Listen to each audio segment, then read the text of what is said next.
आदिवासियों की विश्व में पहचान स्थापित करता अंतर्राष्ट्रीय आदिवासी दिवस। अंतर्राष्ट्रीय आदिवासी दिवस पर पूरे विश्व में विभिन्न प्रकार के अनेक कार्यक्रम आयोजित किए जाते हैं। आज धानका आदिवासी समाज भी अनेक जगह अंतर्राष्ट्रीय आदिवासी दिवस मना रहे हैं। धानका समाज ने आदिवासी दिवस मनाने की शुरुआत कैसे और कहां से की, इसकी जानकारी अखिल भारतीय धानका आदिवासी समाज के राष्ट्रीय अध्यक्ष श्री रवि बोस हम सभी के बीच साझा कर रहे हैं। आदरणीय मेरे धानका समाज के गणमान्य नागरिकगण, मेरे समाज के प्रबुद्धजन, मैं आज आपके सामने विश्व आदिवासी दिवस इसकी शुरुआत 9 अगस्त 1994 को संयुक्त राष्ट्र संघ द्वारा की गई। उसके बाद धानका समाज द्वारा प्रथम आदिवासी दिवस अखिल भारतीय धानका आदिवासी समाज के राष्ट्रीय संयोजक भाई राजेंद्र जी खर्रा 9 अगस्त 2015 को गुजरात के अहमदाबाद बारामती में और उसके आसपास के इलाके के लोगों को इकट्ठा करके मनाया गया। धानका समाज द्वारा प्रथम आदिवासी दिवस की शुरुआत जो थी वो 9 अगस्त 2015 को हुई। उसके बाद निरंतर खरा जी के मार्गदर्शन में और उनके सुझाव पर हनुमानगढ़ और गंगानगर जिले के अंदर लगातार 3 वर्षों तक आदिवासी दिवस बड़े ही हर्षोल्लास के साथ धानका समाज के लोगों द्वारा मनाया गया।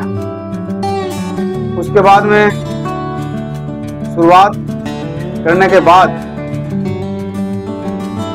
काफी राजस्थान के अंदर काफी जगह पर अलवर है और पुतली है, अन्य इलाके हैं जहां पर विश्व आदिवासी दिवस मनाया जाने लगा।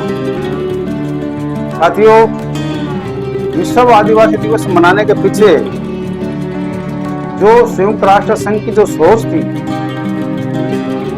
उसमें यह था जो विरासत, जो इस संसार की धरोहर को संभाले हुए है, जो इस संसार की धरती की धरोहर को, प्रकृति को जो संभाले हुए है, वो समाज आज कितने वर्षों बाद भी पिछड़ा क्यों है? इसीलिए आदिवासी समाज के पिछड़ेपन को दूर करने के लिए, उनकी समस्याओं का निराकरण करने के लिए, उनको आगे बढ़ाने के लिए और समाज की मुख्य धारा में शामिल करने के लिए विश्व आदिवासी दिवस की शुरुआत की गई।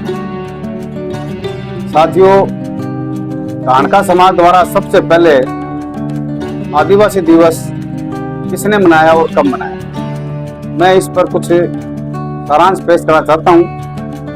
साथियों, आज धानका समाज की अनेक संस्थाओं व लोगों द्वारा अंतर्राष्ट्रीय आदिवासी दिवस पर विभिन्न प्रकार के कार्यक्रमों का आयोजन किया जा रहा है, जो धीरे धीरे धानका समाज आदिवासी समाज की एक पहचान बनता जा रहा है।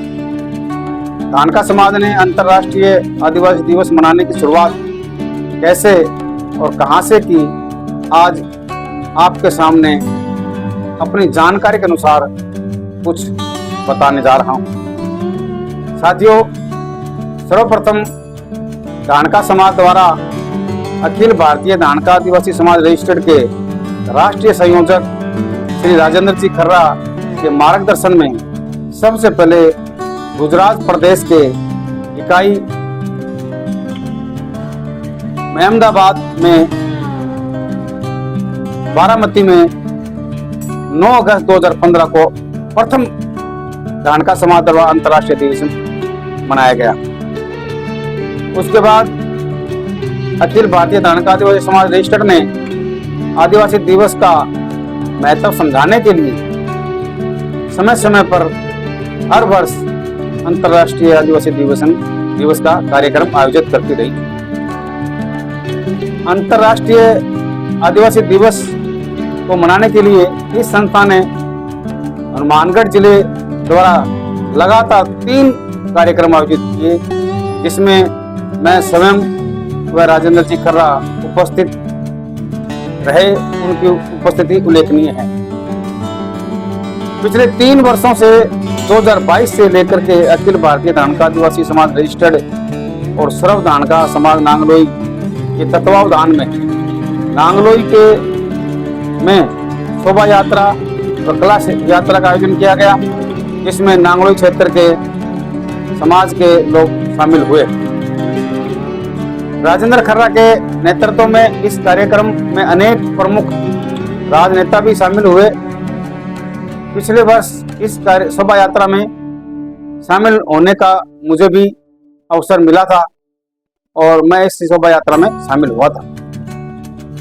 अखिल भारतीय धानका आदिवासी समाज रजिस्टर्ड के संयोजक श्री राजेंद्र जी खर्रा ने अंतर्राष्ट्रीय आदिवासी दिवस पर हर क्षेत्र में इस कार्यक्रम को फैलाने का कार्य किया है। कुछ लोगों ने अंतर्राष्ट्रीय दिवस के महत्व को समझा और अपने क्षेत्र में अंतर्राष्ट्रीय दिवस मनाना शुरू। अलवर जिले के बहरौड़ तहसील में बहरौड़ के श्री कोकल ठेकेदार जी ने अलवर जिले में सबसे पहले 2017 में अंतर्राष्ट्रीय दिवस बनाकर हमारे छात्र छात्रों को सम्मानित भी किया। वो इस कार्यक्रम में हमारे राष्ट्रीय संयोजक श्री राजेंद्र खर्रा जी की उपस्थिति सराहनीय थी। वर्ष 2019 में अलवर जिले द्वारा श्री मुकेश बावड़िया जी के नेतृत्व में अलवर की बगीची में अंतर्राष्ट्रीय आदिवासी दिवस की पहल की गई। इस अवसर पर राजस्थान के मंत्री समाज कल्याण मंत्री श्री जुल्ली जी के साथ अखिल भारतीय धानका आदिवासी समाज के राष्ट्रीय संयोजक श्री राजेंद्र जी खर्रा, मैं स्वयं भी उस कार्यक्रम में बतौर अतिथि के रूप में शामिल हुए थे। इस कार्यक्रम में अलवर के विभिन्न क्षेत्रों से आए हुए आदिवासी लोगों ने झांकियों की निकाली और शोभा यात्रा निकाली, जिसमें समाज के महिलाओं, बच्चों और युवाओं ने काफी अच्छा प्रदर्शन भी किया था। यह सभी जानकारी इसलिए साझा कर रहा हूं कि धानका समाज के इतिहास और धानका समाज की सोच की जानकारी हम सभी लोगों को होनी चाहिए। यदि किसी साथी के पास अंतर्राष्ट्रीय आदिवासी दिवस के संबंध में कोई भी जानकारी हो तो मुझसे साझा करें। उपरोक्त सभी जानकारी समय समय पर राजेंद्र जी खर्रा द्वारा सोशल मीडिया पर साझा करते रहेंगे और जो कुछ बातें ऐसी जो रह गई हैं, अगर राजस्थान के अंदर इसकी मुझे जानकारी ना हो और फिर भी कोई ऐसा कोई कार्यक्रम जहाँ हुआ है और मैं बताने से चूक गया हूँ या गलती से रह गया है तो मैं क्षमा प्रार्थी हूँ। जय हिंद, जय जोहार, जय धानका, जय आदिवासी। आदरणीय साथियों, धानका समाज ने धीरे धीरे आदिवासी संस्कृति सभ्यता को बनाना किया है। कुछ सालों पहले हम इस सभ्यता को सुनते जा रहे थे, लेकिन देश के अनेक संस्थाएं जो धानका समाज के लिए समर्पित होकर काम कर रहे हैं, उन्होंने आदिवासी दिवस का इतना प्रचार प्रसार किया कि आज राजस्थान के हर जिले में, हर तहसील में आदिवासी दिवस मनाया जाता है। आदिवासी दिवस धानका समाज की सभ्यता, प्राचीन संस्कृति और उसके संस्कारों से परिचित कराने का एक माध्यम है। मेरी धानका समाज के सभी लोगों से अपील है, ज्यादा से ज्यादा आदिवासी दिवस प्रोग्राम बनाया जाए, किसी भी सतह पर, छोटे सतह पर, बड़े सतह पर, लेकिन हम अपने आसपास कॉलोनी के लोगों को, क्षेत्र के लोगों को ये संदेश दें कि देश की सबसे प्राचीन सभ्यता आदिवासी सभ्यता है और हम इसके वंशज हैं। आज सरकार भी आदिवासियों को महत्व देने लगी। अभी जनगणना होगी, मेरा सभी धानका समाज के लोगों से अपील है कि वह अपने जनगणना में अपने जाति को स्पष्ट रूप से धानका लिखाएं और अपने धर्म को आदिवासी। धन्यवाद।